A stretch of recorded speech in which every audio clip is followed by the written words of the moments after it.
Thank you, Mr. Speaker. My topic for this evening is now it's assassinations. What have we allowed ourselves to become? Are we no longer a nation of laws? Have we become instead a nation of men who make secret arrests? Are secret prisons now simply another tool of the federal government law enforcement?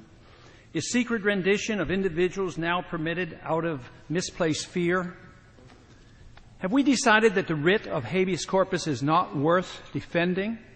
Is torture now an acceptable tool for making us safe? Unfortunately, the single answer to all of these questions from the leaders of our country and to many of our citizens appears to be yes. And now we are told that assassination of foreigners as well as American citizens is legitimate and necessary to provide security for our people. It is my firm opinion that nothing could be further from the truth. Secret arrests, secret renditions, torture, and assassinations are illegal under both domestic and international law. These activities should be anathema to the citizens of a constitutional republic. The real threat doesn't arise from our failure to torture. Rather, desensitizing our nation to the willful neglect and sacrifice of our civil liberties fought and died for over the centuries is the threat. The concept of habeas corpus existed even before King John of England was forced in 1215 by his rebellious barons to sign the Magna Carta. This basic principle and expression of individual liberty, which has survived 800 years, greatly influenced the writing of our Constitution and our common law heritage. Today, we hardly hear a whimper, either from the American people or a stone silent U.S. government as our cherished liberties are eradicated.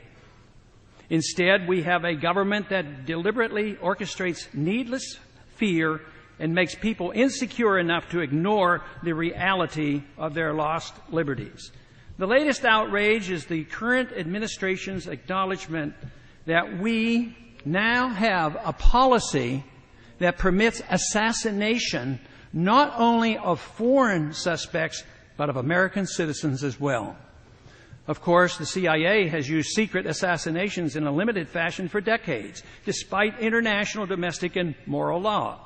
When done secretly, as in the past, our government at least recognized that assassination was illegal and wrong.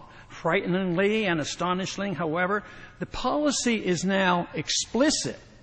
National Intelligence Director Dennis Blair, in open testimony before the House Intelligence Committee on February 3rd of this year, acknowledged that American citizens can indeed be assassinated at our government's discretion. The U.S. government attempted to assassinate Anwar al-Awlaki in Yemen without even charging him with a crime.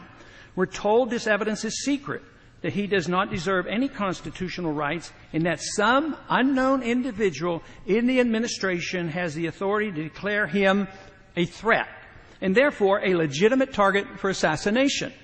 Yes, I know he is probably a very bad person. Yes, I know that only a few Americans are on the assassination hit list. Yes, I know that artificially generated fear makes a large number of Americans inclined to applaud this effort, which supposedly will make us safe. But if this becomes standard operating procedure and a permanent precedent is established, let me assure you that this abuse of the law will spread. It's time for Congress and the American people to wake up to the realities of the dangers we face. We must remember as members of Congress that we have taken an oath to protect and defend the Constitution from all enemies, foreign and domestic. It should not be that difficult to distinguish the difference between the danger posed by the underwear bomber and the danger posed by a government that endorses secret prisons, torture, and assassinating American citizens. And I yield back the balance of my time.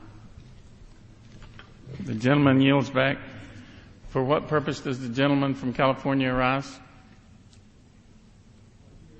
Request permission to take Mr. DeFazio's time. Without objection, the gentleman is recognized for 5 minutes. Thank you. Tomorrow is an extremely important day here in Washington, D.C. and across the nation. Tomorrow is a day in which the President will hold a summit